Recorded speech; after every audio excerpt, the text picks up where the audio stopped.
आधारावर त्यांनी आजपर्यंत काम केलं. मी पण एक लोकप्रतिनिधी आहे, मला पण मतदार आहेत. संग्राम भैया पण एक लोकप्रतिनिधी आहेत, त्यांना पण मतदार आहेत.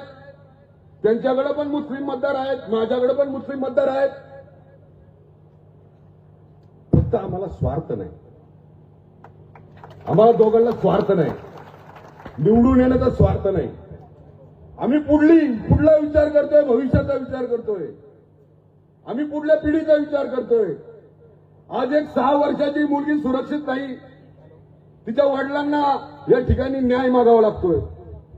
ज्या वेळेस पुढून पुढे 10-20 वर्षांनी नवीन पिढी ज्यावेळेस असेल त्यावेळेस त्या पिढीने म्हटलं पाहिजे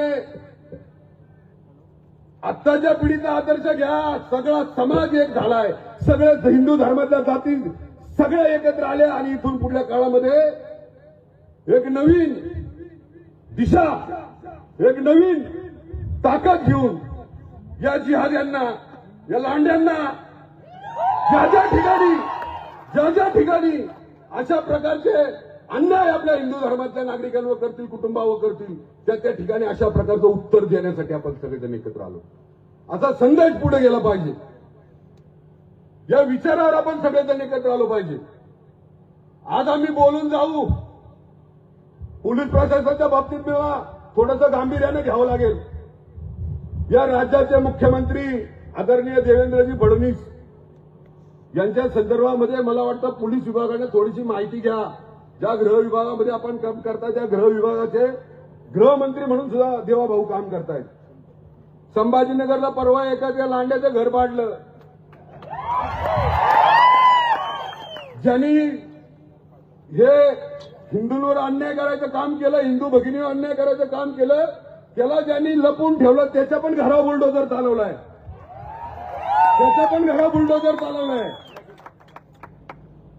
मग जर इथं तुम्ही जर पक्षपात करणार असाल आणि जर तुम्ही असं म्हणणार असाल की कायदा सुव्यवस्था शांत राहिली पाहिजे, तो ठेका काय फक्त हिंदूंनीच घेतलाय का? तो काय ठेका फक्त हिंदूंनीच घेतलाय का? आणि अन्याय करायचा ठेका या लांड्यांनी घेतलाय का? अरे आमच्या रक्तात सुद्धा छत्रपती शिवाजी महाराजांचे विचार आहेत, धर्मवीर छत्रपती संभाजी महाराजांचे विचार आहेत. इथून पुढल्या काळामध्ये जर कायद्याच्या माध्यमातून आम्हाला न्याय नाही मिळाला, कायद्याच्या पाठीमागे आम्ही कायमस्वरूपी आहोत, कायद्याच्या भूमिकेचा आम्ही तुमच्याकडे कायद्याच्या माध्यमातून आपण न्याय मागायला आलो, आणि जर तुम्ही दिला नाही तर जी पण काही दंगल होईल, जी पण काही 4-5 लांडी मरतील, त्याला जबाबदार तुम्ही असणार आहात. आम्ही सहिष्णू आहोत, पण आम्ही शंड नाहीत. आमच्या एका हातात टाळ आहे तर दुसऱ्या हातात बाला आहे. आमच्या धारकऱ्यांसंदर्भात तर बोलूच नका कुणी. आम्हाला सांगितलंय जशाल तसं उत्तर द्यायचं. गुरुजींनी सांगितलंय आम्हाला, अरे चौरंग्या करा. जर आपल्या माता भगिनीकडे कोण वाईट नजरेनं बघत असेल तर भर चौकात त्याचा चौरंग्या करा.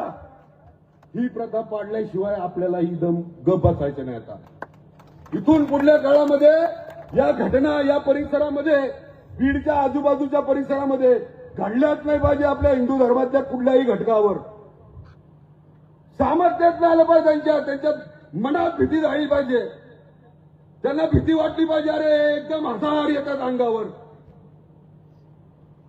एखाद्या हिंदू कुटुंबातल्या मुलीवर जर काही अन्याय झाला तर जा सगळेजण तिथं पोलीस स्टेशनच्या बाहेर जा. ज्यांनी केलं त्याच्या घरात घुसा. गप्प बसू नका. गप्प बसून यांनी आपली किंमत ओळखलेली आहे. हे काहीच करत नाही, हे फक्त जातीत भांडत राहतात. यांच्यामध्ये एकी नाही. यांचे पुढारी यांच्या जाती धर्मातले एकत्र येऊन देत नाही. फक्त राजकारणासाठी वापर केला जातो यांचा. हे जे त्यांच्या मनात आहे ना, ते काढायचं असेल तर इथून पुढल्या काळामध्ये अशी घटना घडली, पोलीस स्टेशनच्या बाहेर आहे याच्यापेक्षा जास्त मॉब असला पाहिजे. जिथं घटना घडेल, त्याच्या घरात घटना घडेल, त्याच्या घरापाशी जाऊन उभं राहिलं पाहिजे. अरे ज्यांनी सीमेवर आपलं संरक्षण केलं त्याच्या घरापुढे जाऊन हजारो लोकांनी उभं राहिलं पाहिजे होतं. कुठल्याही जणाची ताकद नाही, एवढी ताकद जर एकत्र आली तर कुणाचीच ताकद नाही. अरे 70-71 हजार मतदान आहे माझ्या इथं. किती आहे? सांगतो मी असे मतदान सांगतो मी. नाही पाहिजे मला तुमचं मतदान, पण माझा एक ध्येय कायम आहे. माझा हिंदू धर्मातला समाज एक झाला पाहिजे. जोपर्यंत एक होत नाही तोपर्यंत यांचं लाड प्रशासनातले काही, राजकारणातले काही ही लोक करत राहणार. आणि यांचे लाड जर करून द्यायचे नसतील तर माझी कळकळीची विनंती राहिली जन अप्रोच मोर्चाच्या माध्यमातून, भांडू नका आपापसात. आपल्या हक्कासाठी आपण सगळेजण वैयक्तिक भांडू शकतो, पण ज्या वेळेस संकट म्हणून हिंदू धर्मातल्या कुठल्या घटकावर येतं त्यावेळेस एक आलं पाहिजे. एक आलं पाहिजे, एक. त्याशिवाय ही जाग्यावर येणार नाही. त्याशिवाय जाग्यावर येणार नाही.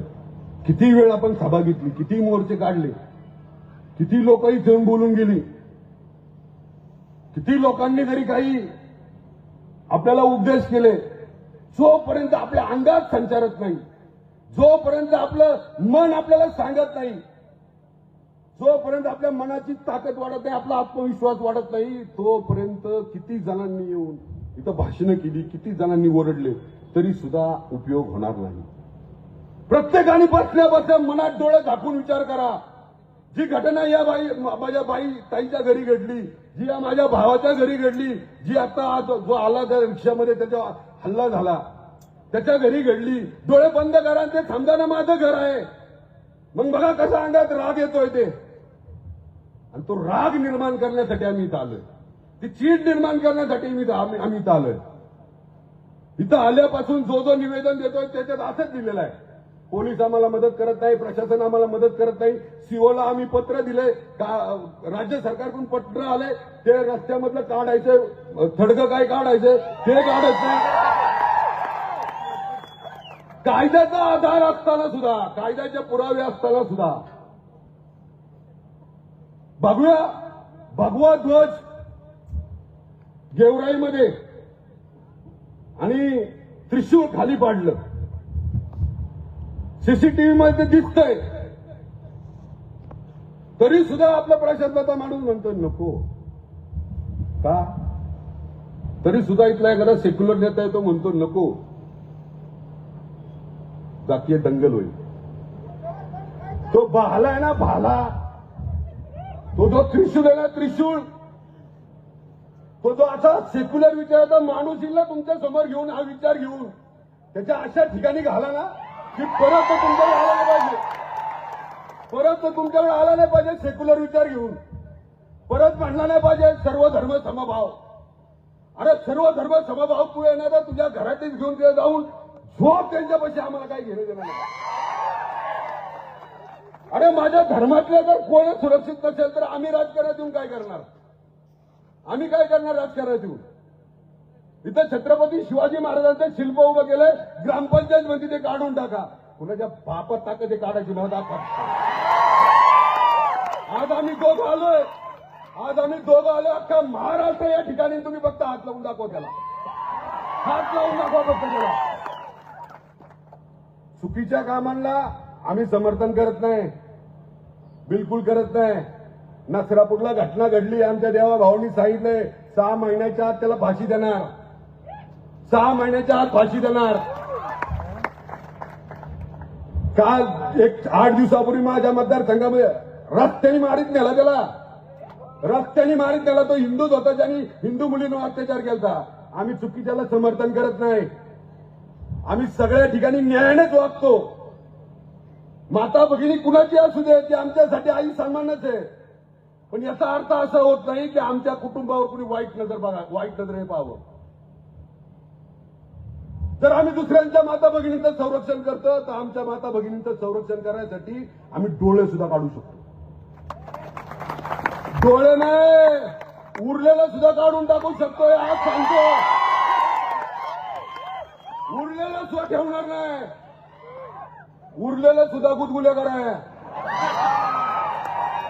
असा जर राग प्रत्येक हिंदूच्या मनात आला, असा जर सगळ्यांनी एक संघ होऊन या बीड जिल्ह्यातला प्रत्येक हिंदू बांधव जर एक झाला, तर काय कुणाची ताकद आहे हो? काय कुणाची ताकद आहे? घरी बसल्या बसल्या जसं आपण बैलाला चाप देतो, बैलाला चिमटा देतो, तशी ही घरी चिमटा घेऊन बसतील.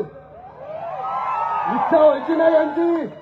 इच्छा व्हायची नाही यांची आपल्या हिंदू माता भगिनींकडे बघायची, आपल्या हिंदू धर्मातल्या जागांकडे बघायची, आरक्षण करायची. अरे ही मोगलाई माजली काय? मोगलाई माजली? मला आज सगळ्यांकडनं उत्तर पाहिजे, तुमच्याकडनं सगळ्यांकडनं उत्तर पाहिजे. या ठिकाणी परत जर अशी घटना घडली तर काय असणार आपलं काम? काय असणार? उठावा, बघावा, उठावा, बघावा. अरे अजिबात घाबरायचं नाही. पुढे या बापाला आम्ही सगळे तुमच्या बरोबर आहोत. जय हिंद, जय महाराष्ट्र, जय शिवराय. या ठिकाणी गुरुवर्य श्री महंत लक्ष्मण महाराज मेंगडे यांचं आणि त्यानंतर अध्यक्षीय भाषण जोपर्यंत होणार नाही तोपर्यंत कुणीही या ठिकाणाहून उठायचं नाही. या ठिकाणी महेश दादा लांडगे हे असं व्यक्तिमत्व आहे, कुणी वीट मारे दगड हेच उत्तर, दगड कोणी मारे तडक कोणी उत्तर, स्वये होई वनवा गिळा या आगीला, मराठा म्हणावे अशा वागराला. अशा